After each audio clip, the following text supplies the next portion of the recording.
and crowns, all the vows that they break. We're raiding the ruin, every risk that they take. Life through the trauma, then gasp at the twist.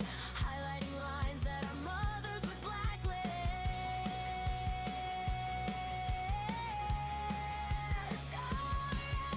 Scribe of HRI. Reading too late, but we're still gonna dive into blaze and beds and bargains at night. If he's morally gray, then he's probably right. Scribe of HRI. Turn up the heat, let the dragons fly. Fantasy slowed, and the dark in his eyes. Yeah, we read it all, and we never apologize.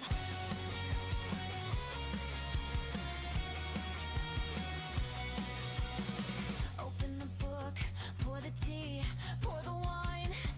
Scribe wives of HRI. It's gonna be a wild time. Hey!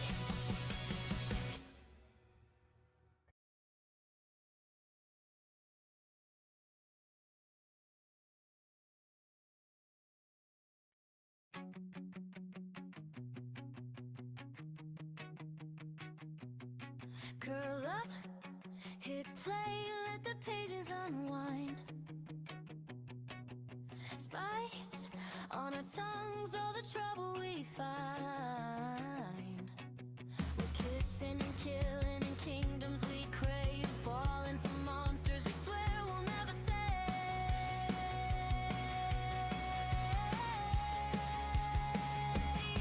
We're the scribe eyes of HRI. Reading too late, but we're still gonna dive into blades and beds and bargains at night. If he's morally gray, then he's probably right. Scribe eyes of HRI. Turn up the heat, let the dragons fly. Fantasy smile, and the dark in his eyes. Yeah, we read it all, and we never apologize.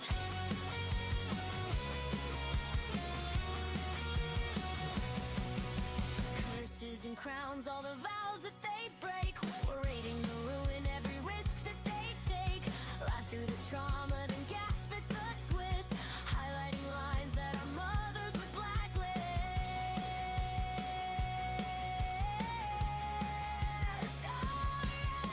Scribe of HRI. Reading too late, but we're still gonna dive into blaze and beds and bargains at night. If he's morally gray, then he's probably right. Scribe of HRI. Turn up the heat, let the dragons fly. Fantasy slowed, and the dark in his eyes. Yeah, we read it all, and we never apologize.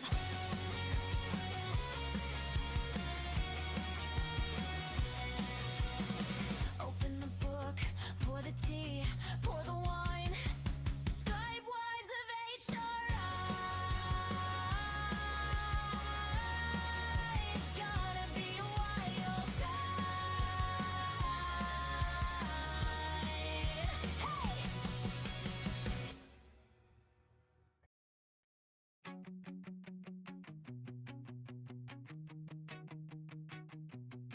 Curl up, hit play, let the pages unwind. Spice on our tongues, all the trouble we find. We're kissing and killing in kingdoms we crave, falling for monsters we swear we'll never say.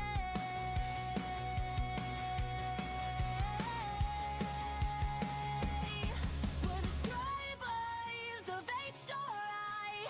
Reading too late, but we're still gonna dive into blades and beds and bargains at night. If he's morally gray, then he's probably right. Scribe eyes of HRI. Turn up the heat, let the dragons fly. Fantasy smile, and the dark in his eyes. Yeah, we read it all, and we never apologize.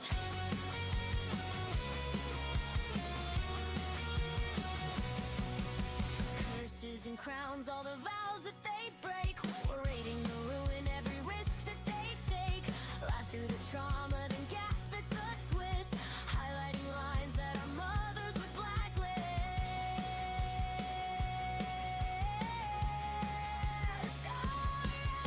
Scribe lives of HRI. Reading too late, but we're still gonna dive into blazing beds and bargains at night. If he's morally gray, then he's probably right.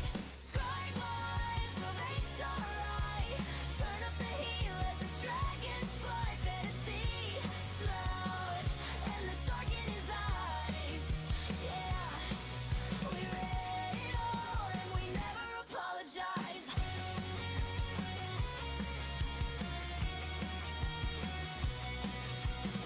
Open the book, pour the tea, pour the wine. Scribe wives of HRI. It's gonna be a wild time. Hey!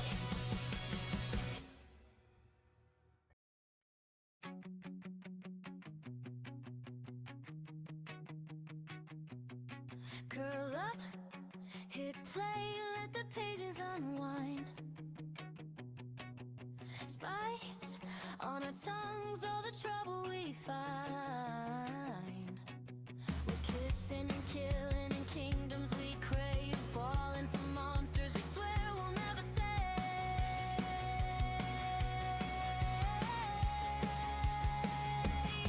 We're the scribe wives of HRI. Reading too late, but we're still gonna dive into blades and beds and bargains at night. If he's morally gray, then he's probably right. Scribe wives of HRI. Turn up the heat, let the dragons fly. Fantasy, slow, and the dark in his eyes. Yeah, we read it all and we never apologize.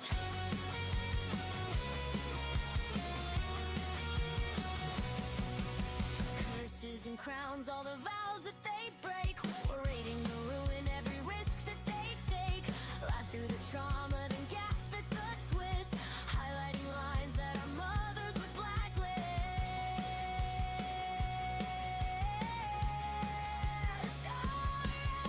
Scribe lives of HRI. Reading too late, but we're still gonna dive into blazing beds and bargains at night. If he's morally gray, then he's probably right. Scribe lives of HRI.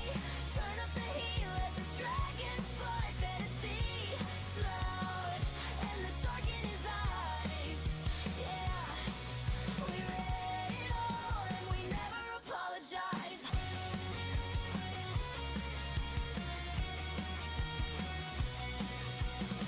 Open the book, pour the tea, pour the wine.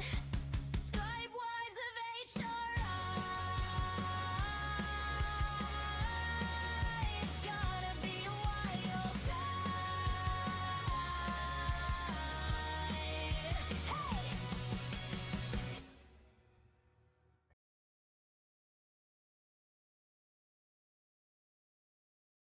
Hey! Hello, hello. Hey, everyone, and welcome back to Scribe Wives of HRI, a bookish podcast where the books are addictive, the emotions are real, and the opinions are unfiltered. This is episode 6, and we're switching things up. Each of us brought our own book pick tonight.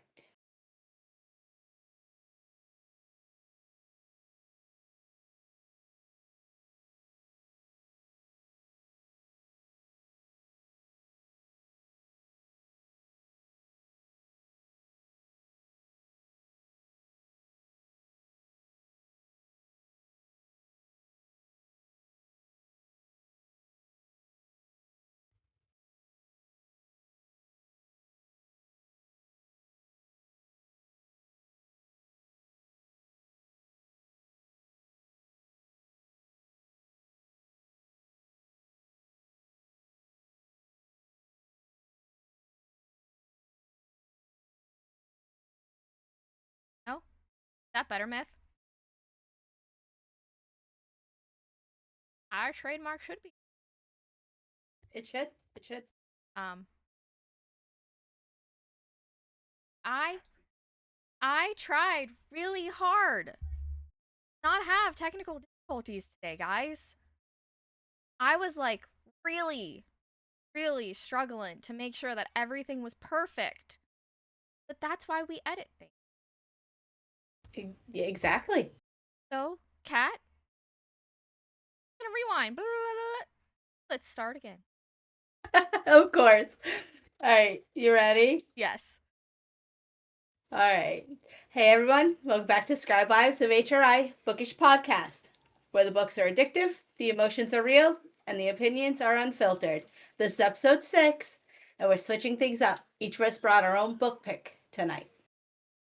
So you're getting 3 different vibes, 3 different stories, and one of us is struggling. And that's me. I'm still not okay with the ending of my book, nor do I think I ever will.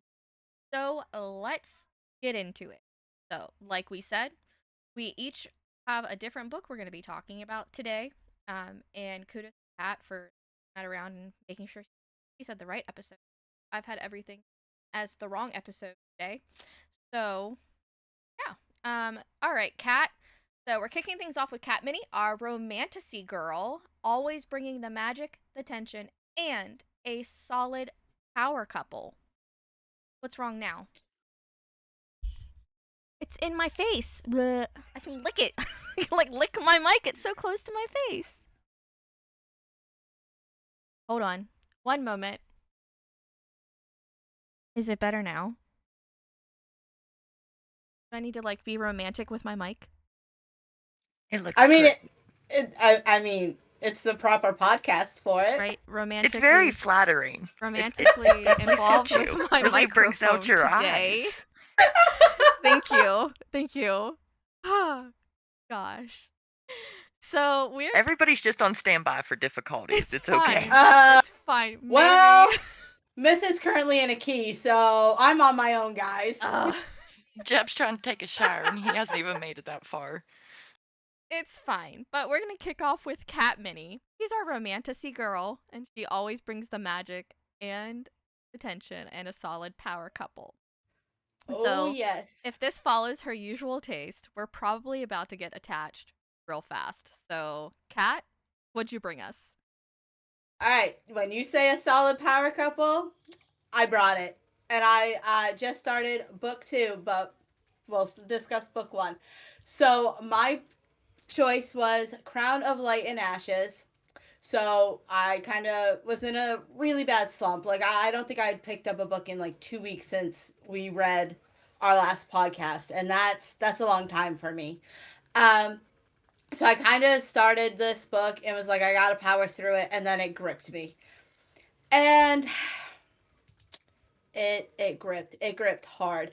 So it is a fantasy romance centered around power, identity, and dangerous alliances in a divided magical world.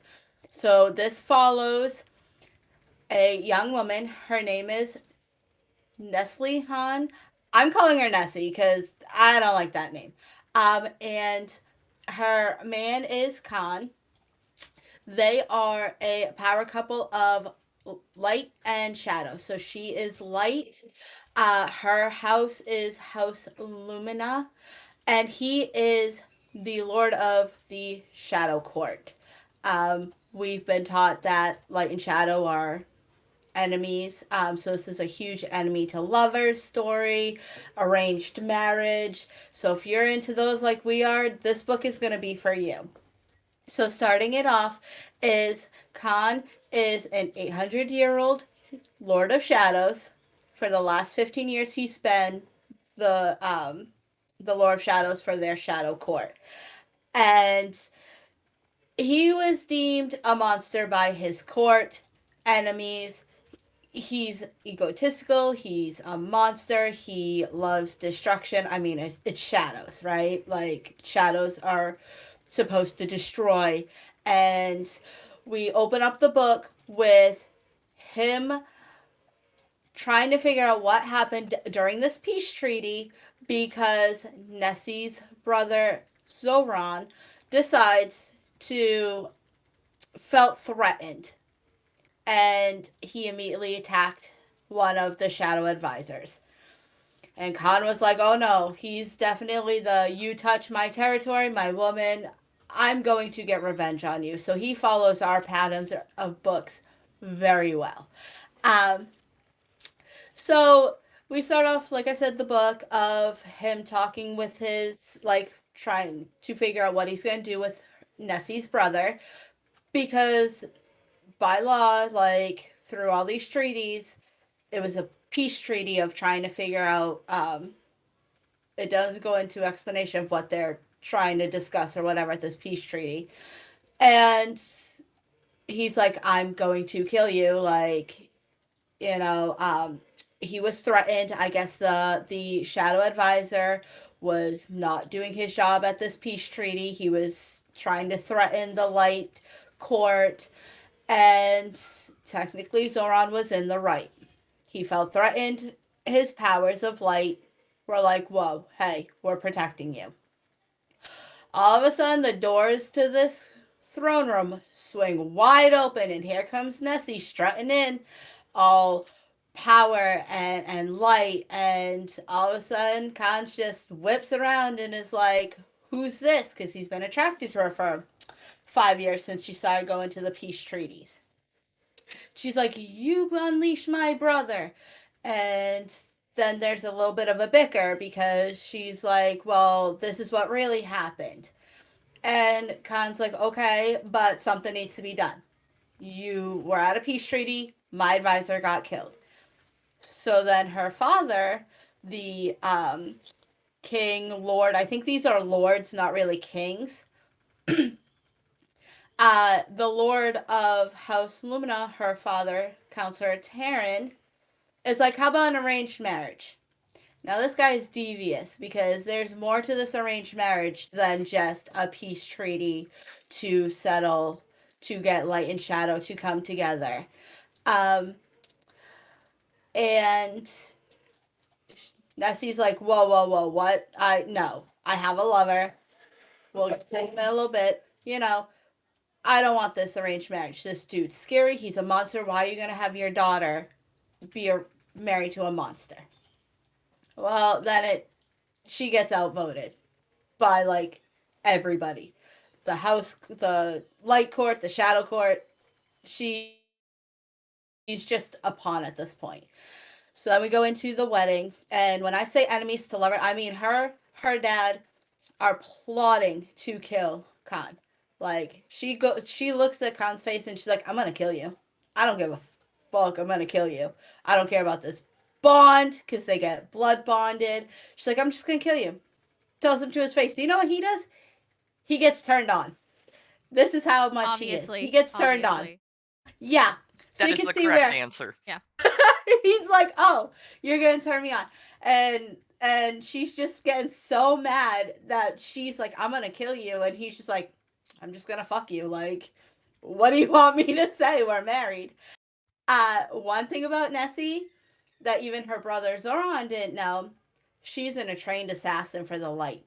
The House of Lumina for the light court. Her light powers are very potent. They have been from a young age. Everyone starts manifesting around single digit age group of what their light power or shadow power is gonna be. And hers was super strong. So they immediately at 15 years old put her in training to be an assassin. So this is where her dad's kind of like, Nessie, you need to kill him. We have ways.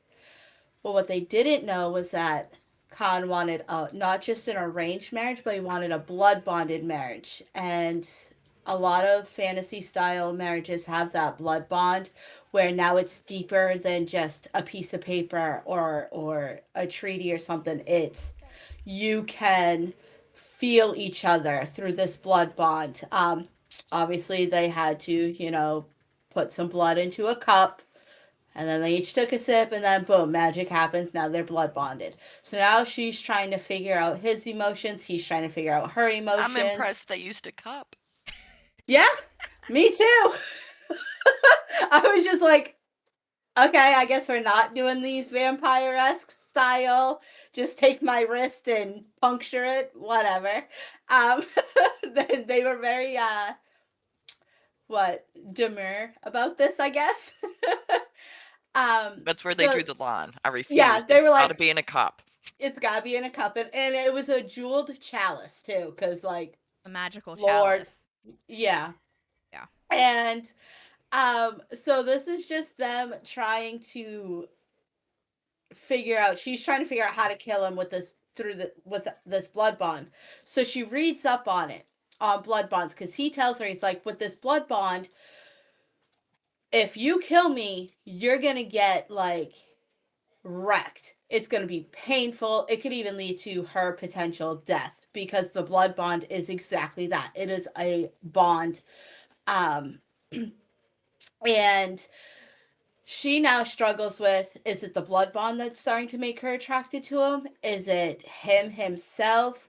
Is it just that, and it's tearing her apart, because she feels like she's betraying her people. She doesn't see the shadow um court as her people. She sees the light court as her people. She's um her mom died because of shadow people. Like, there's a lot of struggles between these two courts, and this treaty or arranged marriage is supposed to kind of counter help that. But like I said, her father's like, hey, I want you to kill him, put everybody out of their misery because of how bad of a monster he is. But when she starts researching blood bonds and how to get around that by killing him and not hurting herself, she reads about a prophecy, and I'm going to read you what the prophecy says. It says, when shadow and light join in blood, the ancient divide shall heal. Two courts become one throne, when enemies become lovers, when hatred turns to something deeper. A child of both worlds shall lead the new age, bearing the mark of twilight upon their brow. So this kind of foreshadows into, well, he's shadow, she's light. There's the two divided courts that are going to come together to be one throne. And all of a sudden, when she heard the word a child, she went pale. She was like, say what? Come again? What do you mean a child? I don't even, I'm trying to fight my attraction with him. And you're over here telling me that a child we bring together is going to heal this world and lead the new age of light and shadow, which they're suggesting might be twilight, which kind of makes sense, because during the twilight hours you see the sun going down with the dark skies. um and it's just a lot of give and take between them. Like, he's starting to rough out, like his edges are starting to smooth out. He's being less destructive. He's actually showing his shadows to make butterflies towards the orphan kids. And she's realizing he's not as much of a monster as he seems. Yes, he's protective of her and his territory, and he wants revenge on if she gets hurt and stuff. But she also realizes he cares deeply. And one thing that really happens is they make this pact. He's like, give me 3 truths, or if I have 3 questions, I want 3 honest answers. And one of the questions was how she became an assassin. So she told him, because she actually kills somebody who tries to murder him, who tries to assassinate him. About halfway through the book, and he's like, whoa, whoa, whoa, you're not just a lord's daughter. Like, where the hell did you... She squeezed him. She literally broke this guy's neck. Just a quick turn of his head, broke his neck. Yeah, in the middle of the night. And God was just like, that was kind of hot, but like at the same time, you messed up. Because who am I supposed to question where he came from, who hired him, things like that. And she's like, bitch, I'm sorry I saved your life. Like, A weak how dare heroine you in this come... book. She's like, are you really mad at me that I saved you? And this is where her feelings are starting to turn. So she was still feeling that hatred and that I feel guilty for starting to fall for you and getting emotionally attached to you. And her attitude towards him of like, I don't even know why I just saved you. Like, I don't even know what happened. He was all like, oh, you must be caring for me. And she was like, bitch, please. No. Like, I hate you. I'm still trying to kill you. Uh, and it's some of the moments between them are just so funny because it's dark, but not like Court of Ravens dark. Like there's no him branding her or biting her brand or anything like that. It's very plot heavy, not a lot of smut, um, which I was a little sad about, just a little bit sad about, because like I needed a little more smut. I need a little more You graphic can scenes. always add more. I I think mean, mine has Yes, enough for both of us this time, though. It'll be yes. all right. So like that. And so if you guys want spoilers, I can give you spoilers. So she We're starts here for call. the spoilers. All right. always, So always. obviously the child was foreshadowing, right? I didn't think it was going to be in book one. Turns out it's in book one. At Goodness. the very end, she finds out she's pregnant, and she's so happy to tell him until um, she reads a journal from a previous lover. So he had a lover 200 years ago named Isil, um, and she died um, by shadow poisoning. So her and she was also with child, and he that's when he started to really become a monster because there's this thing called shadow poison that they haven't gone into a lot of details about what it does, but it really turns his emotions and makes him super aggressive and really turns him into a monster, almost inhuman. Where he like in the next book, he kills people and villages. Like that's all I'm gonna say about the next book. But um, so this woman, Isil, left a journal, and when Nessie was about to tell Khan about the baby, um, she found the journal, and it read like this: the shadow poison was poisoning Isil, so she couldn't figure out what was like real and fiction. So she literally thought he was gonna kill her because she was with like Khan was gonna kill her. So Nessie's reading this and remembering like um how he was before they really got to be lovers and love each other, and she's like, I need to get away, like I need to protect my baby. And so she leaves the kingdom, she escapes, and then the very end of the book is her saying, um, she breaks the bond. She finds a potion and breaks the bond. And she loses her memories. So she doesn't even know who she is. Because it does kind of go a little bit past, like, just the breaking of the bond to, like, the epilogue of the first book. She literally loses her memories. She becomes a whole new person. The only thing she knows is that she's pregnant. She don't know who the baby daddy is. Like, doesn't know her name, doesn't remember her past, anything like that. And he literally, like, falls to the ground in pain because it's this bond that they made stronger by being lovers. Just, it cripples him. He's screaming in pain. He's rolling around in agony. Like, he's spewing blood. Like, he's dying right now because of this blood bond. And I was like, girl, I need to read book two. I immediately jumped into book two because I was like, does this dude like just die here? How is there two more books to this series? Does he just end up dying from how graphic? The way the bond broke was more graphic than a sex scene in this book. Gosh. I'm so Yes. sorry for you. I was like, So sorry for Break you. my heart, though. this is brutal. This is brutal. But yeah, that's the plot. That's how you meet 800-year-old Khan with his shadow. He's a huge shadow daddy, like huge shadow daddy.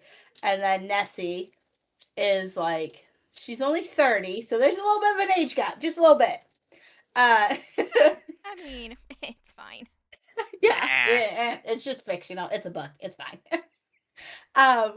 But just how her character growth is from being like, I'm gonna kill you to, oh my god, I love you. I'm gonna have a child with you. Like, we're gonna rule the world. The prophecy's becoming what it needs to be.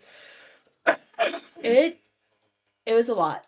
Like, I'm just like, I started book 2 about 100 and some pages in, and I am super excited to finish this series. I didn't think I was gonna like it, We're because like struggling. We're struggling with what you wanted to was, read. I was just like, I don't know if I wanted. I almost tempted going to like this super sweet small town contemporary like palette cleanser that had nothing. Oh. I think that would have been torture. That would have felt Oh. like punishment to me. Oh. I was yeah. I was just like, I don't know. I even told you guys, I was just like, I'm in a slump. I don't know what to read. When we were trying to figure out a book, I was just like, I don't know. Well, There was let's let's talk about this book for a few minutes. I again get romantically acquainted with my microphone. It is quite seductive on you, Thank Vicky. you Like so I feel much. very I'm intrigued. like, my hand is like right here with my nails, like grabbing a hold of it, and I'm just like, all right, ladies and gentlemen, Gentle let's caressing. get down into it.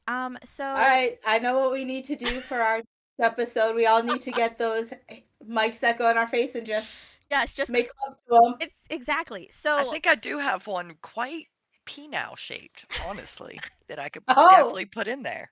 all right, so listen, okay, let's look at these graphics for a second, because when I was trying to find images and information for your book, because I had never heard of it before, these were like, I feel like have heard of this, but I okay, don't know if it's because of from Vicky or not, or from Cat, or if I've actually seen it on like online. So I can't remember where, but I feel like I have heard of this. But it also could be from Cat talking about it. but like if you look at it, he's all like, his quote on his photo, you think this is He's power and gorgeous. balance. No, little assassin, this is foreplay. mm-hmm. All right. Uh-huh. All right. We're Yes. here for that. But also, why does it always have to be the female main character, the FMC? Why is she always light and the MMC is always dark? Why can't we have a shadow Yes. baddie FMC and a light shining angel of Gabriel in the sky MMC? Like, why is it always? Why is he always shadow and she's light? I get It it. is pretty stereotypical. Right. It is. Right. All right, this is what we're going to do. We are going to write a book where he's light and He she's is not shadow. going to be blonde. No. And he's not going to have a man bun. I draw the line at a man bun. No blonde man buns. Gosh. Please. Just make him bald. I would be okay with that. But I agree. I think, and I don't want to like speak for authors or anything. I think it's because like we're so drawn to that vibe of like a shadow daddy, or like a woman could be just as powerful, especially the way the author described like the shadows. They start trickling out from his feet and then coming up and then lashing out. And I feel like that's almost giving like, who is it? Is it giving Mailer vibes or is it giving Um Aiden vibes? Kind of both. The way she described them was kind of both. Like the Zayden vibes of his shadows will touch her when they're in when they're like having their romantic scenes. His shadows. So one thing I forgot to mention is he kills her lover. So on their wedding morning, on Khan and Nessie's wedding morning, she sneaks out to, there's this one secret spot between light and shadow worlds where it's called like the I can't remember it, but it's like the in between of the two courts. where magic is so heavy that you can kind of be hidden. So she finds this little grove, and her lover comes along, and they end up having some lovin's, okay? And Khan comes up Like to he's them a because, lover. They're having some lovin's. yeah. And I'm like, girl, on your wedding morning, like, you whore. First of all. Second of all, why do you want a light guy? And this might be why we are attracted to shadow daddies, when you could have Khan as a shadow daddy, okay? So I was like, girl, this is not cool. I was like, and you're being a whore. I know you hate him, but like it's your wedding morning. And all of a sudden, Khan comes up. He's like, I hope I'm not interrupting anything. As they're like getting into it, and all of a sudden, she just looks up. She goes pale. So his revenge is to kill her man. But it's not just like this. I'm just gonna slit your throat. It's a I'm gonna take your arms and your legs, stretch you out, so you're off the ground, you're paralyzed, you can't move. And I'm just going to throw my shadows in all of your orifices and explode you from the inside out. Oh, I that love that. sounds Yeah. so great. That sounds really comfortable, actually. Okay.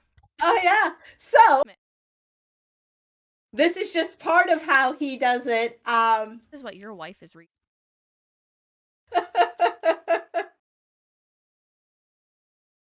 So that's the first way of showing how his shadows can work. So like Millar, they're very similar because in Court of Ravens, Millar does Right. the same thing.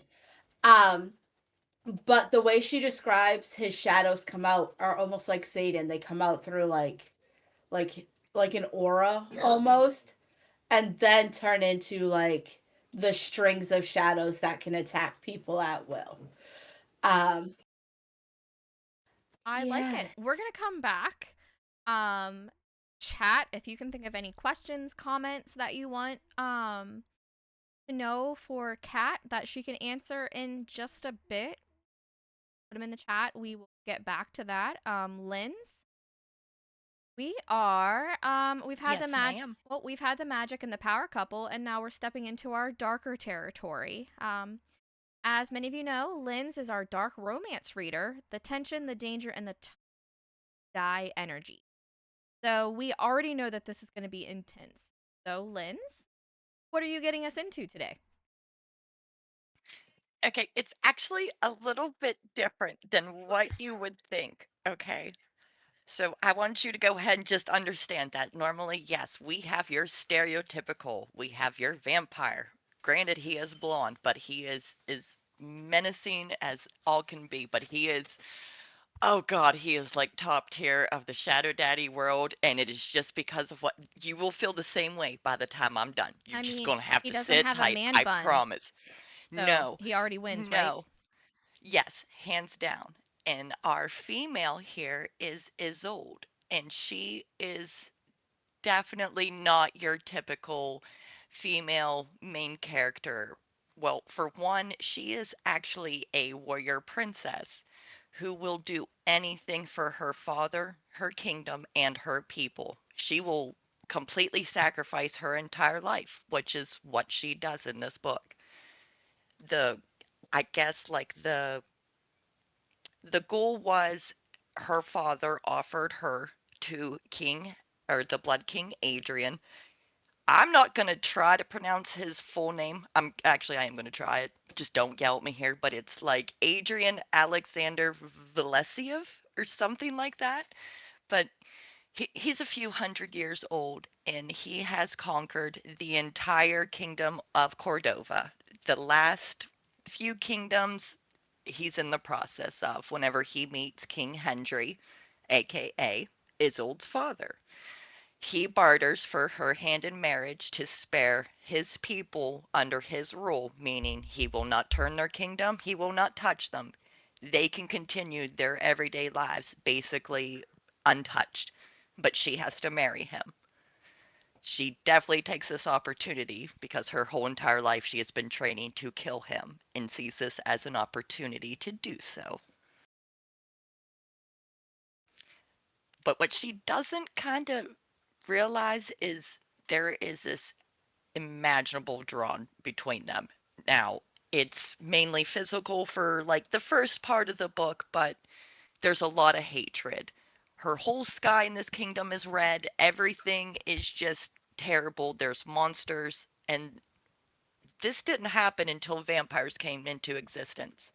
The Blood King is the first vampire. I should probably specify that. Like, he is the origin point. And so she looks at him as the damnation of her whole entire continent and kingdom. So of course she's going to try to kill him. Who wouldn't, right? I mean, if you thought it could spare your people, you would, hands down. But he's even aware of that. And he's even going to take that into consideration. He knows you're going to try and kill him. He knows everything you're about to do and why you're doing it. And he's still going to do it. I love this man so much. Oh my God. Please. I'm getting there. He asked me if I needed anything from the store. Apologies. Rude. We're getting All into right. the midst of this blonde, long, luscious, blonde-haired baddie. Okay. Vampire So, baddie. yes, he is. He is phenomenal. Vampire King. So, on their wedding day, everything is going according to plan. She walks down the aisle. She finally leaves her people, and on her departure, her I guess it would be like her wet nurse, the one of the people that she has grown up with has taken care of her, gives her a dagger. And without even telling her, she knows what she's supposed to do with this. She knows this is what she is supposed to kill this man with, hands down.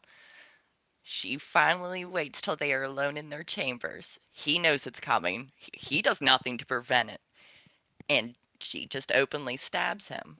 But this man cannot be hurt at all. He's lived for 100 years, and he's going to live for 100 more past this. He has no weakness. She just now realized that you cannot hurt him. There is no point. But does she try again? Of course. She just keeps trying to kill this man until eventually, and throughout this whole book, this is the only time this man was technically kind of stern with her. And he told her, if you do try to kill me again, I will turn you, meaning I will turn you to a vampire. But he never once threatens her with anything else. In fact, the whole book, he is genuinely trying to make her trust him, trying to make her like understand that even though people call me a monster, I'm not a monster.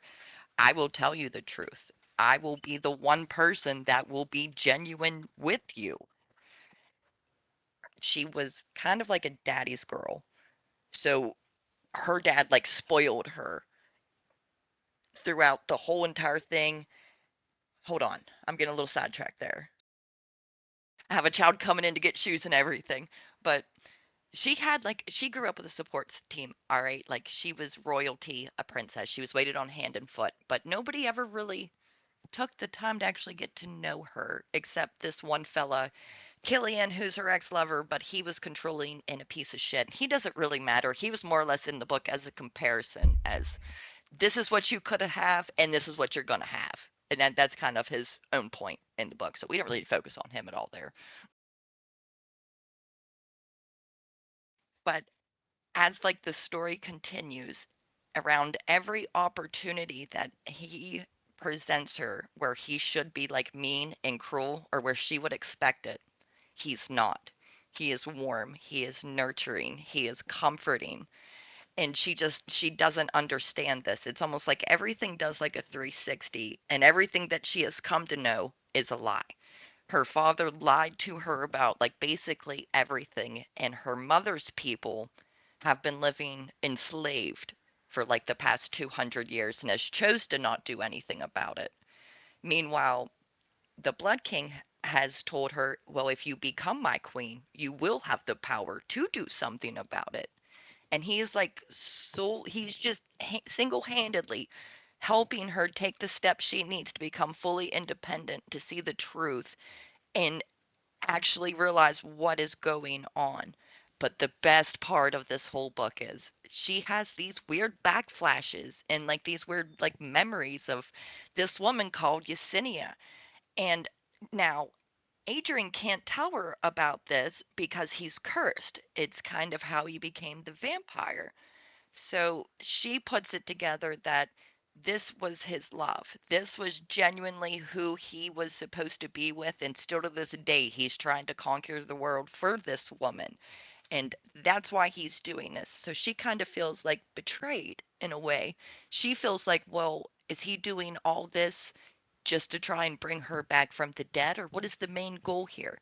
And because of the curse, she's just left on her own defenses. No one can tell her. Even the people in his court can't tell her what's going on if they actually know. So she learns about why things are the way that they are. They learn about the burning and why the sky is even red. And apparently, 200 years ago, which is odd. This is the same part of like Cat's book where it's like 200 years in the past, everything was 200. I was like, wow, that's still really similar. But 200 years ago, it is actually for shown that Yesenia is Isolde in a prior life. And Adrian had to watch her burn during the burning of the witches in the prior 200 years.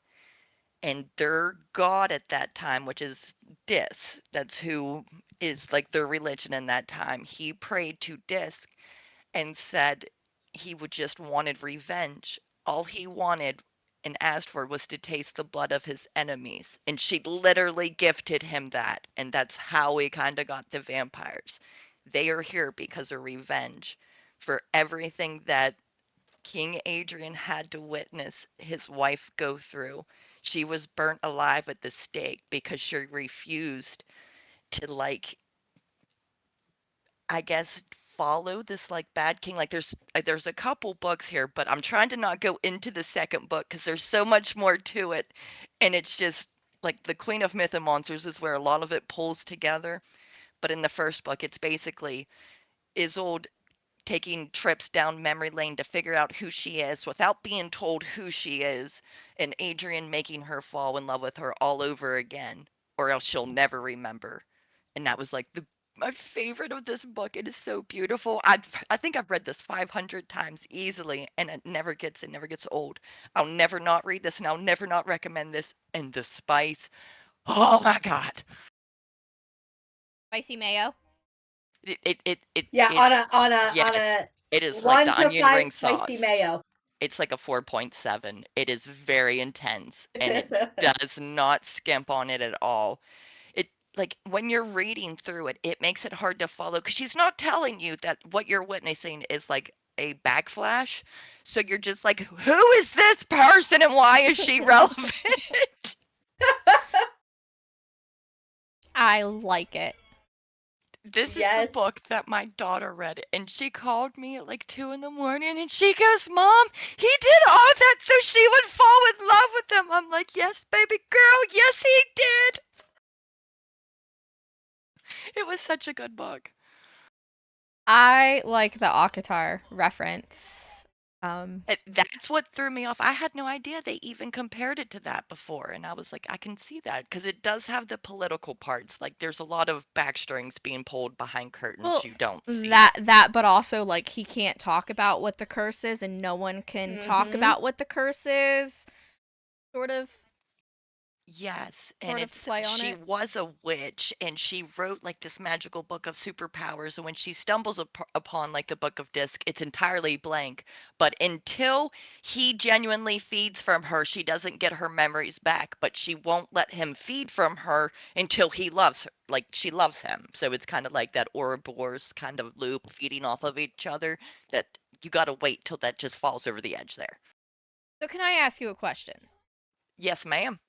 At any point in this time, like when I was looking up graphics for your book, which are gorgeous by the way, the Yes. roses and the red The and throne. oh my gosh. Oh, Yes. Okay, every image I found was gorgeous, and I picked and chose which ones to use. I should also say thank you to whoever created the images that I have used.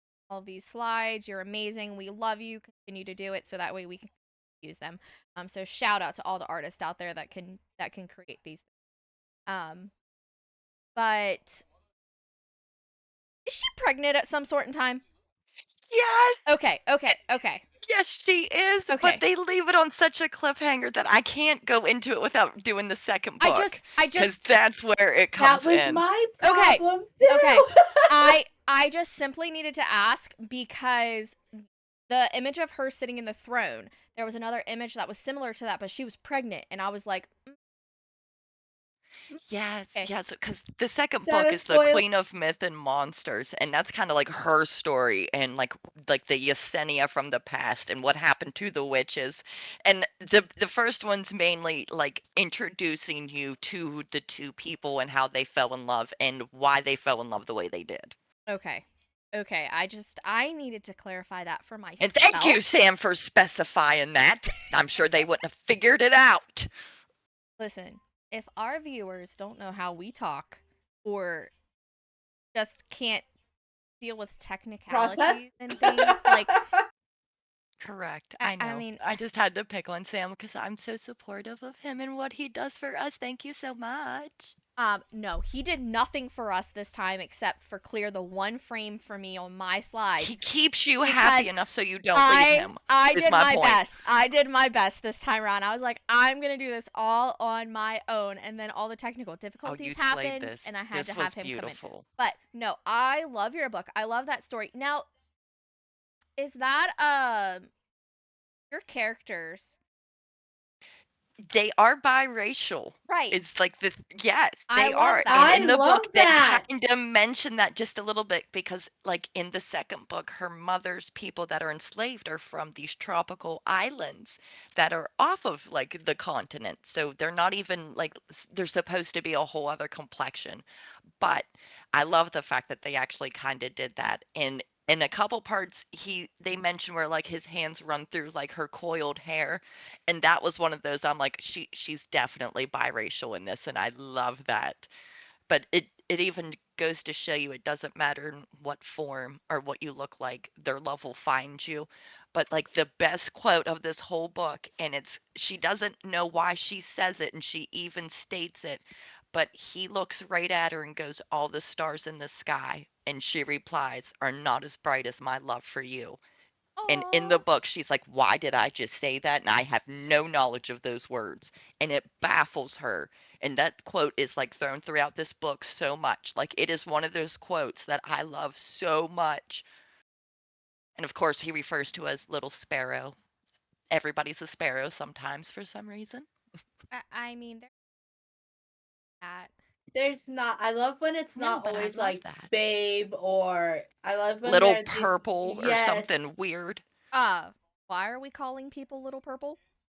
It's in Legacy of Gods. It's God of Pain. It was just one of those nicknames that, for some Okay. reason, it just jumped in my brain.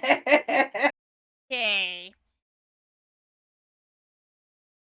All right. I will go with that Yes. or whatever works. And Oh, bye, I am Myth. so ready to hear about yours, but I want to hear, but I don't because I want to read the book. So I'm going to pay attention, but I'm going to kind of tone out at the same time. Don't So, worry. There's no spoilers. oh, come on. We're going to have a little bit of spoilers. Nope. Okay. I listen, So, like nope. my whole feed has been filled with this. Nope. And it's like one of those, it's Mm-hmm. like the gut wrenching. Everybody is crying, and I'm like, do I want to do this? But I'm ready for it. Nope. It's going to be as spoiler free as possible. So, we've had magic, we've had dark romance, and now we're going into something that is a little bit different. I am doing Rights of the Starling by Devney Perry, which is book 2 in Shields of Sparrow, book 3 coming on March 9th, 2027. It needs to come sooner than that. I I'm agree. I'm gonna keep it as spoiler free as possible, only because the book hasn't even been out for a month yet. So if anybody's rewatching or watching now, I want you to be able to experience this book for yourself, just because of the emotion and the storyline that is behind it. But I will say, this book wrecked. I am I'm baffled by it. And it's not even that I'm baffled by it. The ending, oh my gosh. So let's dive into it. So not just a sequel. It is a it's kind of like a prequel sequel all at one time, which you technically don't find out until the end. So I'll just leave that at that. But we're following Odessa again, Queen Odessa. So in the first book, she married the guardian who ended up being Prince of Tura. Um, but this time everything's a little bit worse. So Field of Sparrows ends with the Crux coming and attacking the city that Odessa and the Guardian were in. Now, in book 1, we found out that monsters book are attracted to Odessa, so wherever she goes, monsters flow. So book 2 opens with she's separated from Ransom. The world is falling apart around her. More monsters are coming out of the woodwork. From the art that I have on the slide, we're introducing so many new monsters in the book, and she's basically 5 on her own, but she's not also on her own. She's actually traveling with um Ransom's sister from the first book. So she is being hunted by monsters and by the king. She's kidnapped by the magical the Vosters, magical robe guys that remind me of the cereal from Akatar whenever they explain them in she's protecting Evie, and she's with Destiny knocking like, "Hey girl, what's up? It's time for you to do your thing." And we're all just like, "What is her thing?" So, yeah. So we have Odessa. She's not the same girl from book 1. She's exhausted, leaving. So many people had died in the first book, but she's evolving. And she's stepping into a new power spot, whether she wants it or not. And that becomes a big part of her. We have Ransom. Ransom Wolf is Odessa's husband, aka Guardian. And he definitely is still in his touch her or die era, but he's not in the book. Pops in the first chapter or so, and then he's done. Like, we don't see him for a while. But when he shows up, oh my gosh. It is the perfect moment. Saves her life. Thing. We love those moments. It is amazing. It really is amazing. Most of the book you follow Odessa and eat the Vosters. And if you have read the first book, you know that when she's around the Vosters, she feel their magic inside of them. So she's in constant pain when she's around the Vosters. And so she's traveling book with the Voster, and she's just in constant pain, and they will separate themselves from her and get a break from that pain. And we do find out in actually why her body does react that way to magic. But that is I will not tell you about. We're introduced to a new character this book. We're introduced to Caspia. And a lot of the book is in her point of view. It feels a little bit random. The book does actually open with Caspia's view instead of Odessa's. But you have to just trust that storyline. It is a gorgeous, gorgeous storyline, and it is one of the threads of the book itself. When Caspia is book, she has bright red curls, same eyes as Odessa, and she actually a different called Calandra, which we'll talk about. Not Calandra. That's the. Anyways, she lives in a different kingdom. We'll talk about that in a bit. And then we have Andreas. Andreas is a new but not new character to the book. He ends up being Caspia's love interest, and he's quiet, he's loyal, and nothing about him at the beginning of their story. But he believes Caspia every second. She will just tell him to trust her or about this ridiculous story and hope I believe you. He doesn't even hesitate. Loves her the ends of the earth, literally. That's the best kind of love, though. It really is. It is a beautiful, beautiful love story. Book one was Those are the ones that get me. Yeah. Like if it's a love story, I'm all in immediately. So Agreed. book one was a love story on its own, but it was also about Odessa trying to figure out who she was, falling in love with the Guardian, finding out all of his secrets, figuring out why these monsters have green blood, why they're attracted to her, trying to find a cure.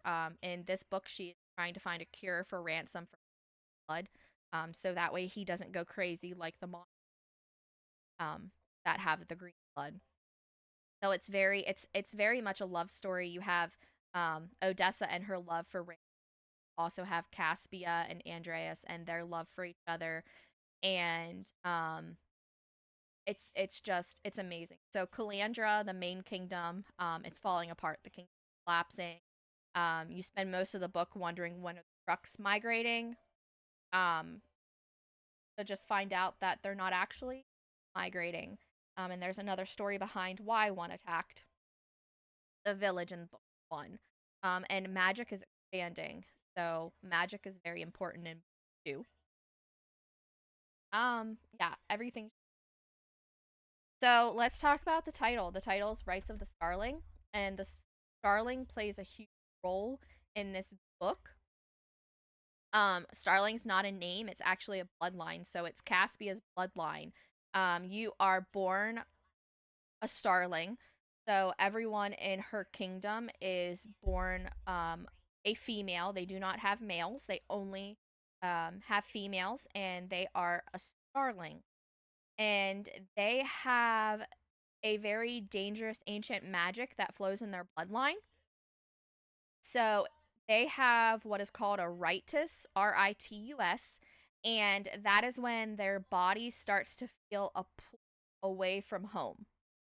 And when this happens, they actually transform into monsters. So they're shapeshifters. Oh, I love that aspect. Yes. I do too.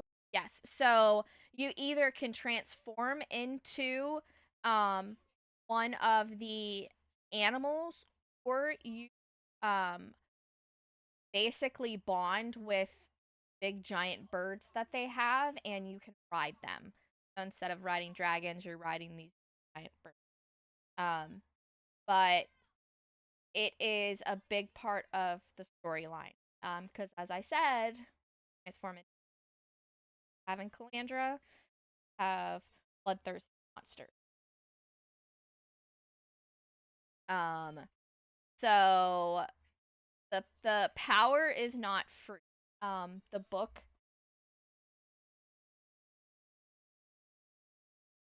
let's just say the island that they're on, if you transform, it's fantastic. That kingdom where Caspia and her family are from, she's a princess. There are more princesses, and Caspia actually has visions.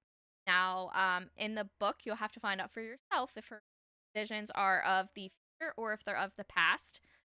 But the book opens with her having a vision of silver-eyed a silver-eyed man killing her sister. And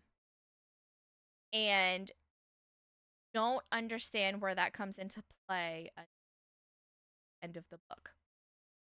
So it's gonna be a lot of loose ends I'm leaving with, and it's gonna be a lot of what is she even talking about information, and I'm just gonna be like, you just have to read the book later to find out, because I'm not spoiling the book for you, so deal with it. But dang it. Right? But everything's tied to Odessa. You just need to know everything is tied to Odessa. And I was reading this book with my friend, and I just kept asking her, "Are you there yet? Are you there yet? Are you there yet?" Because I ended up reading faster than her, and I'm like, "I have so many theories. I need you to catch up so I can talk to somebody about my theories." Because I did guess the ending, but like closer to the ending once I realized all my theories coming into play. So you have very heavy emotions going into this. We have identity and power. family secrets. Odessa ends up going back to her original home with her dad, the king, and her stepmother, the Queen Margot, and her sister. Um, and there's so much more to those stories as to why she wasn't supposed to be married off, why she's always been kept from the Fosters at a young age. You meet other characters at different times. You meet a librarian and his husband, actually um, the trainer for all of the knights and guards. And then you also meet the adoptive son, also ends up working in the library. There's a lot of love, especially with Odessa trying to find cure for the guardian. Um, there's a journal that Odessa's reading. So it's a journal that's full of stories, and as her journey progresses, the stories in her journal actually start coming true. So no one knows who wrote the journal, but there's a part in there where she is supposed to, where they're fables basically, where there was a man who never gets hurt, and he has very long lifespan because he killed an Allagast, um and he took the skin from that Allagast. He made a vest, and the vest has been handed down from generations to generation. They can hunt and forage for things, and the Allagast will never hurt them and whatnot. And she ends up meeting gentleman from the story and learns, about how, I think, like, the one that there's a woman who um like burns everything that she has. There's a story about these warriors. She's warriors, and it's just everything. And I just really wanted her to keep reading that. I'm hoping that that becomes like its own little side book eventually.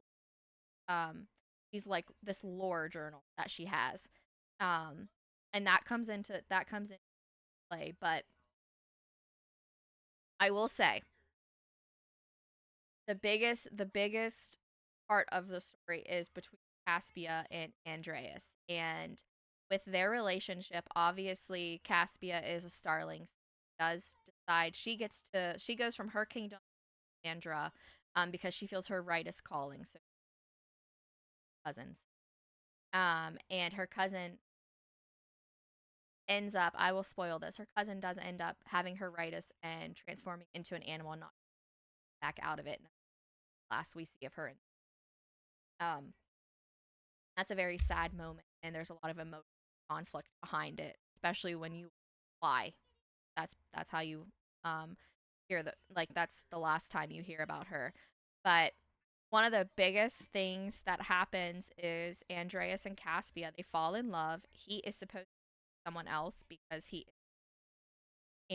tells them he's not gonna because Caspia, who no one knows where she comes from, no one looks at her, and um he tells her, if you feel the call, ignore it. Don't transform. And so he What, has what are you supposed to do with that? How do you not? she has to promise him that she won't transform. And basically, if they transform while they're in Cassandra, they can come back. Duck. That sounds so depressing. Like, It now I is. have no. It Now is. I'm like immediately gonna have to Yeah. read this. Thank Yeah. you for just Um, completely obliterating my TBR. Well, because Calandra has ancient magic, it has to do with the Foster, and so they're trying to like throughout the book they're trying to figure out how to break the magic, but it doesn't happening in the book. It's not really a like it is a part of it, but it's not kind of a backstory to everything that's going on. But basically, monsters are as bloodthirsty are because of the magic that's there. It's basically and so it's book 3 is gonna end up being a big war that they're gonna be having, and um so yeah, Caspia promises Andreas that she won't answer the call. And Do you have to wait how long for the next book to come out? March. Over a year. March. Yeah, I think I'll read this in February. Yeah, I think that's what we're gonna do Yeah, with this one. book I don't know one if will I be want to in be on this January. anticipation ride. Yeah, yes. I Um, can't do that. I will say, Listen, Onyx Storm killed me, and I'm still waiting. So I can't imagine. Like that's gonna be a January February read. That's what'll happen. yeah. So it's explain how to say this without saying because I feel everybody should also like trying not to get trying to talk about this again because the book was that emotional. Um, basically,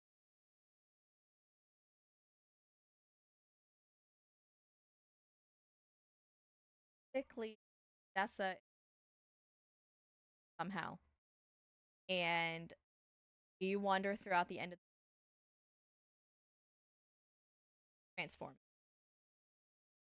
Oh no. Oh no, And that's gonna break my heart. yeah, and so that's a theory that's not really answered in the book. But once you find out who her family line is, origin, um, it's heartbreaking. It really is heartbreaking, and the book is not a happy ending at all. The book rips your heart out. Those always make the most don't like that. memorable, though. Yeah. I can't tell you how many happily ever afters I've read, but I can tell you the handful of ones that have ended without one. Yeah. So yeah. I forced myself to last 100 all at one night. I didn't get to bed till like 33 o'clock in the morning, and I was laying in bed reading it while Sam was asleep on my other side, and I'm just crying. But it's not a happy ending. And it definitely sets up what's going to happen in book 3. But I suggest to everyone that you have to read it. It might seem silly to have all of these different point of No, I but love when there's multiple different it's point of views because amazing. it lets you make your own assumptions. The book starts like a brand new book, only because you're introduced to characters as soon as the book opens. The first chapter, and I have my book in front of me because I did give the correct information. But the book does open prologue. Part 1, so it's split up into 3 parts. Okay, so part 1 is Ransom. So I don't know when it actually gets to Caspia. Caspia is chapter 3.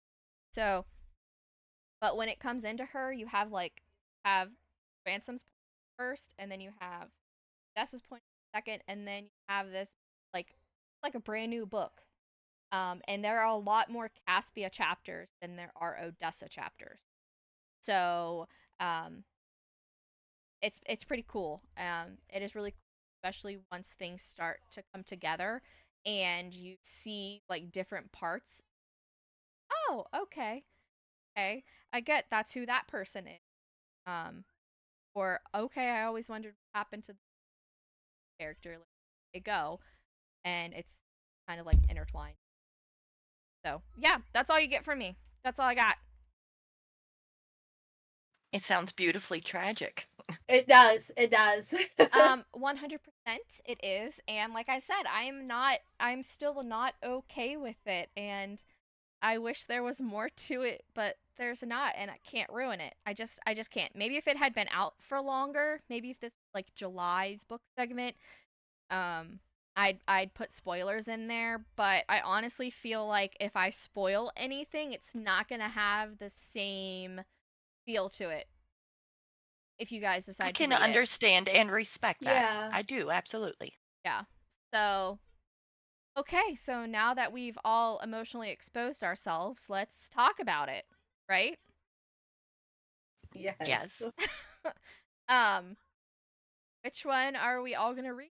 Like, Eventually, I'm going to read all of them, and I will probably Yes. even read my own again in like another 6 months. 100% I'm going to be reading my book Yes. again. I actually think I like the second book more than I like the first book. I know I really talked Oh, about the that's first book a rare. lot. I was getting ready to say that's pretty rare for Yeah, someone to like the second over the first. but I I freaking agree. love it.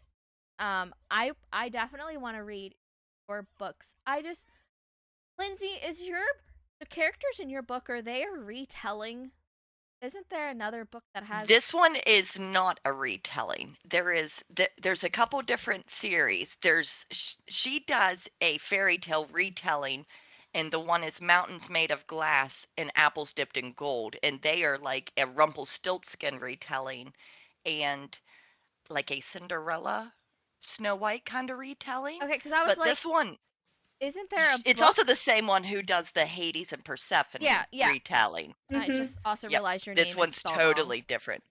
It actually, my name is spelled right except for No. on the page. Yes, that's what I was gonna say. I just realized all of my re-editing on things. It You're still okay. didn't It's put it right. okay. But anyways, no, like isn't Isolde like Are you I think it might have been like a mythology yes, I a think while so. back, I think. But for some reason, my brain wants to say Icarus, and I know that's not right No. for some reason, but it wants to throw that out there with it, and I think that's definitely wrong. But it could have been.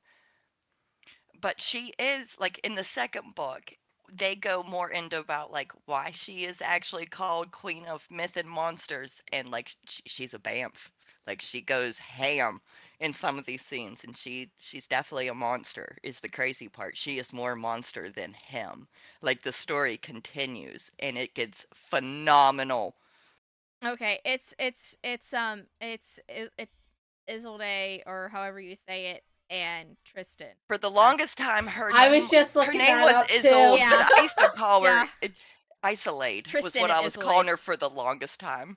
Yeah. Her name was I Adrian and Isolade. I Yes, love them. I was looking that up, and I love that it's rooted in Celtic tradition. That's different than like Greek and Norse, and I was like, it's wait a something. second. Yes. She did such a good job on this book that it's one of the like I didn't even buy this book. This book was one that was in a box with other random books at a discount, and I loved the book so much. I physically went out and bought the second book, and I'm waiting on the third installment still to this day.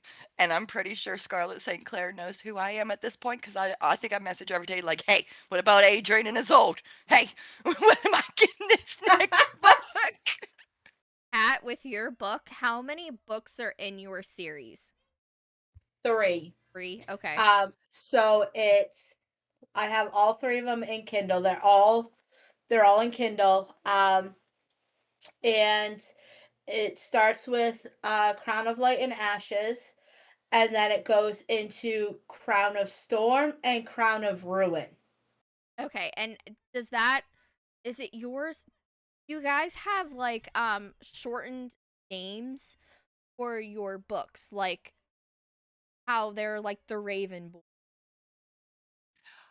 Like I think mine just goes by Adrian X is old. Is okay. like what's also on the cover, but I don't think it has like a Court of Ravens like side No, title kind of mine thing. doesn't. Mine are like, so the next one is Crown of Storm and Silence, and then the third one is Crown of Light and nope, that was the first one. Never That mind. is that Ashes. Oh no, Crown of Light and Crown Ashes. of Ruin, Crown of Ruin and Redemption is the third one. Right. So like it doesn't have like a legacy. Okay. I thought it would, but no, it doesn't have like a shortened anything. I would say it's like the Crown series would be what I call it, because it's always Crown of something. Yeah, Like Crown of something and something. I noticed with yours when I was trying to find information and such, it wanted to from book 2 and 3 a lot. So it was hard to remind it. It Yeah. actually had to give me book 1 information because I didn't want to spoil it for myself either. Yeah. So I had Yeah, to so far book 2 I think might actually be better for me than book 1 because it's going to have more to it.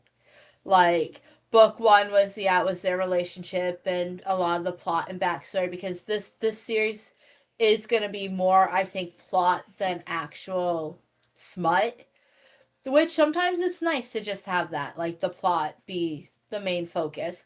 But book two is going to be I think going to be it, and then book three I have no idea where it's going to go. I'm only I think 144 pages into book two. Oh, I did forget to say my spice check is only 2 chili peppers.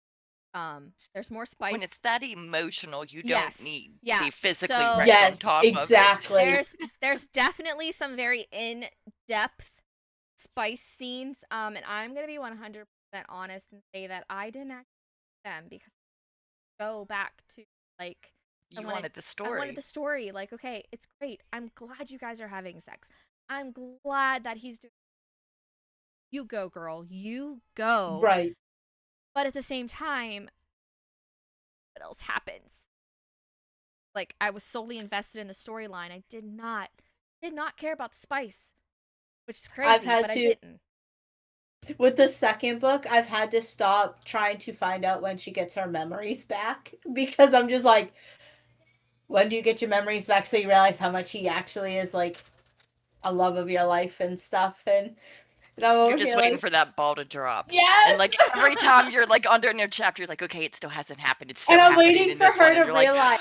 okay, it still hasn't happened. Why hasn't it happened? Yes. So, like in the second book, she uses her powers differently than she does in the first book because she's lost her memories.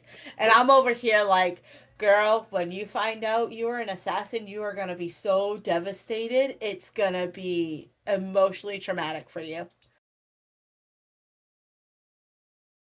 And I'm just waiting for that ball to drop, and Khan's going to sweep in and pick her up, be like, it's okay. You can try to kill me like on our wedding night. It's fine. Oh, God. Yeah, and Lindsay looked like she stabs him intentionally, Quite a few times. Like but it until doesn't kill him. no, it doesn't. Not until he actually takes blood from her. And then at that moment she also regains her whole entire memories as Yesenia. So she stops trying to kill him at that moment anyway. That's wild. Well, But We it's really such do a love. beautiful story. I love it so much. Like I it's one of mean, those it's one of the very few endings I actually didn't see coming in it, which really threw me off because they set it up as to where like you're thinking she's about to be this vessel for this new spirit and that's why he's conquering the world. And it is not. And it is so wonderful. I just feel like definitely podcast is. All I'm saying is Mother's Day's in a couple of weeks, and I'm just gonna be like, just get me a Barnes and Noble card. I'm just gonna use my Prime membership, like, to get some books, because the physical. Not only do I do love having the Kindle, because I am a person that reads. Like if I'm laying in bed and I can't sleep, I tend to read, and the Right. Kindle's really nice. But the books, the covers that of what we read are so gorgeous that they need to be on my bookshelf as well. They're so hard 100%. not to buy. I buy books basically off of what they look like usually now. Yes, yes. Like my mom, so my mom came up, we went to Barnes and Nobles, and I was like, "Hey, I got the Akatar cookbook. Love it. Made another recipe. I made Cassian's midnight chocolate cupcakes. Woo! Oh my god, I was just like, dude, I need to It read sounds the rest of the delicious. series to see what Cassian can also make. Because it tells you like it's like Cassian's like cookies or whatever. So it Nestra's in there too. And then I found this the Cruel King book by Rina Kent, and I want to read Oh, that. And then I very, got a very third, good series. Highly and then recommend The Royal Elite. I was like, "Hey, I'm done." I'm like, I just want to get these 2 books. All of a sudden, my mom picks up a book, and she's like, "This is 100% you." And she goes, "Now, tell me why I'm such a good girl." Is the title of the book. I was like, "All right, let's go." Now I'm definitely done. I was like, "Thanks for pointing this out to me." Yeah, so I have book club wise, well, book club group, our April exchanges, and my person sent me my stuff. And so I have the Never King and Dark One coming. That's like a spin-off of Ooh. Oh, that sounds amazing. That's actually Peter on my Pan. TBR too, the Yeah. Dark One and the Never King. Yeah, I've so wanted to read those myself. that's a spin-off on Peter Pan, and I'm actually excited to read those. I have heard wonderful Me things, too. like Me amazing too. Yes. things. I'm Me so too. excited. Hooked. Hooked is also. I have that one, but I have not read it. I have I haven't Hooked as either. well, but I have read it, and it is okay. But I'm gonna tell you, if you get the chance, ladies, audiobook it over the physical book. I don't think He I have the has an physical accent. book. I'm pretty sure mine is on Kindle, and I do believe it has the audio version with. Oh, please, you got to do it that way if you do Hooked, because he has like a Peaky Blinders accent, and it just makes it so much more better. Yes, please. Okay, so let's ask Pat some questions. I mean, I know we have some people on. You can either now or watch thoughts, right? Yes. Of our books. Yes, very much so. I did link our books in the chat, so that way if you check those out, you could also myself. So I can come back and find those links at the book. That's important. Mm-hmm. Sounds like the thinking about it. I feel like Cats is probably like you've got assassins. I don't know if I would shadows, survive Cat's World. I think I'd and survive mine because I'd have Adrian, but I don't know if I All could right. survive Cat's or yours with the So monsters. I did forget to mention Nessie's little. I shouldn't say little, but her best friend is actually a fairy, and when I tell you she's sassy, woo! I was like, she needs a spin-off on her book, because she ends up falling in love with Shadow Daddy's best friend too. So a fairy in yes, shadows. I I was just like, I need a freaking spin-off of you guys. But yes, so there's assassin. There's he literally destroys villages to try and get her back, which kind of dips into book 2, but that's all I'm gonna say. Like, I don't know how I keep finding these books because my last pick was also very dangerous. It was the arc I read, yes. where they were We being all love trained. those high epic fantasies, so that's what makes like Yes. the best like kind of genre for a book. You want a book that just it captures your attention and it doesn't let it go. Even after you're done finished reading it, you're still thinking about it. Yes, and I didn't think I'd ever be the type to read be into the fantasy style. I always thought I'd be into like dark like mafia romances, which I still do love, but I'm always drawn to like these styles that we talk about, like the these 3 that we talked about, and then like the Court of Ravens, and those ones are always the ones that seem to pull me out of my slump now. Yes, I always. I They will are just say comfort reads. I will say I actually opposite. So I finished Rites of the Starling, and then I went hockey road. I read the actually no, I have 20 pages of the mistake left, and that series out. Spicy hockey. Anybody? But Girl, I can hook you up with some they hockey romances. they have been like a palate cleanser for me because I didn't know what to read. Didn't know what to read next, and I was like, I just need something different. So I found something different, and I'm just like, okay, I'm gonna read the rest of these. Really Kindle. good. Kindle also loves hockey. Yes. Yes. Hockey, yes, hockey, and my other one's football. But that's also because I like football is my number one sport I love to watch. Um, but if you start reading hockey, just be prepared for your TikTok to start blowing up with. I don't understand why my woman wanted to come to hockey so early before the game because they're just warming up, and then it'll pan to the hockey players warming up and then pan back to the women, and it's like a group of women that are just staring at the hockey players warm up because of the exercises they do, and I'm just like, I may have watched that video about 4 different times, and Nothing wrong with that. I don't see why there's anything wrong with your woman coming to support your love for watching the sport. Well, our last question to ask our lovely chat is that you've read that you just pay after. Yeah, a lot of books like that.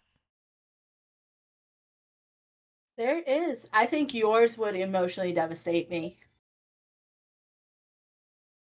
I was saying, I was trying not to get emotional talking about it because it just brings up all of those emotions because I can't tell you about all of the emotion. I really want to live for you, but I don't at the time. I want you to sob and cry and ask why Yes. after reading it. So I actually didn't read my book copy. I had Sam add it to my Kindle because I didn't want to know what page I was on. I see. I gotcha. You didn't want to know how Yep. much was left. Yeah. Oh, that's beautiful. Yeah, and so it was actually really nice to just and read it on Kindle.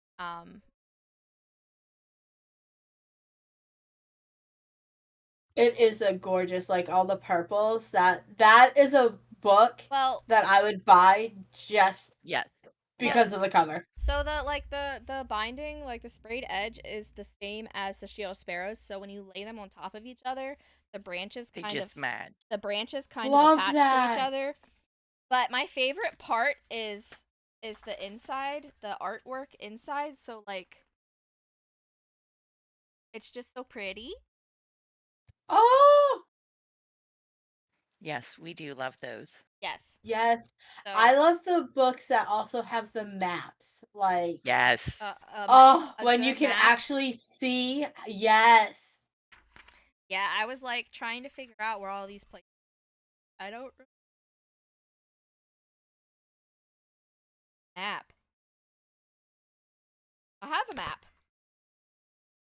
Do we have any ideas of what we were doing for next book? Yes, we are going to be talking about morally gray men and if they're a red flag or what was the other line? Yeah, if they're a red flag or not. Ooh. I Why? like my men just red. And Just the why? whole flag.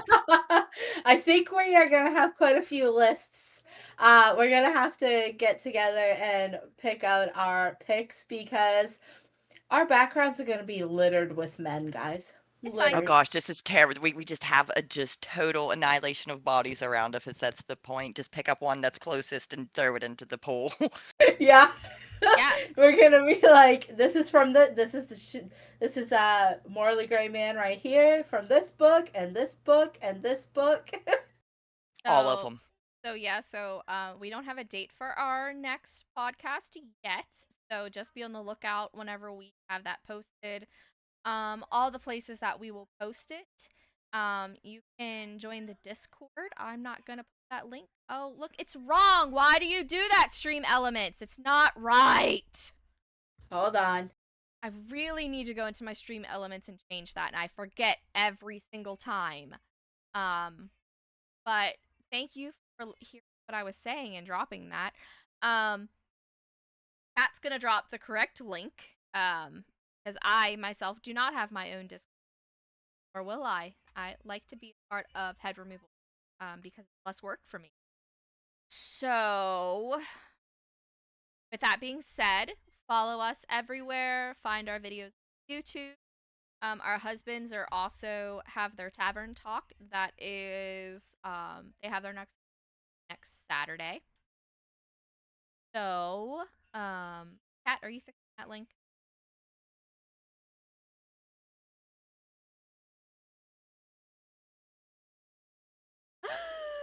What? See it block you? Yes, I I think did. she's got something going. How rude. That was very rude. It has never blocked anybody from putting the link down. I just want to point that out. For the first one.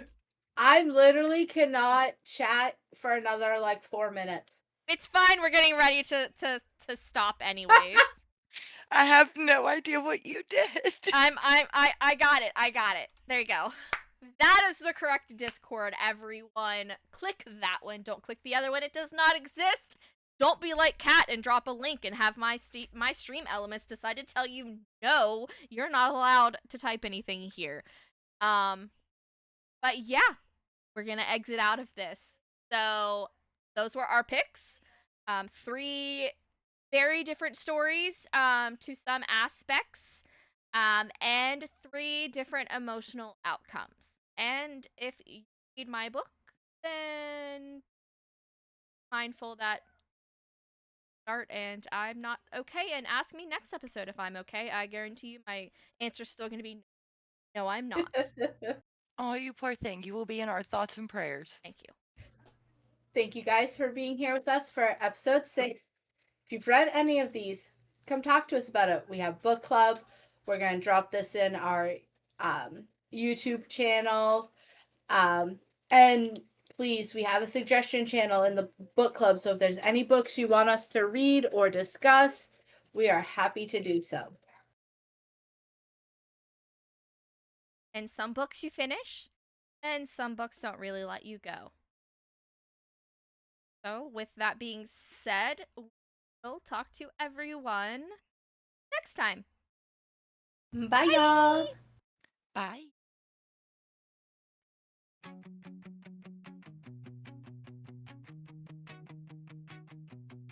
Curl up, hit play, let the pages unwind. Spice on our tongues, all the trouble we find.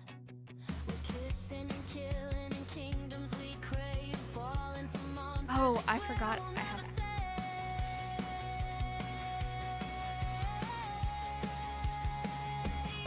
We're the scribes of HRI, reading too late, but we're still gonna dive into blades and beds and bargains at night. If he's morally gray, then he's probably right. Scribes of HRI, turn up the heat, let the dragons fly. Fantasy, smile, and the dark in his eyes.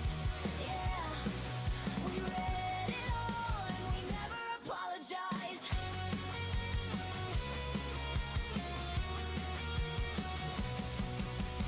Curses and crowns, all the vows that they break.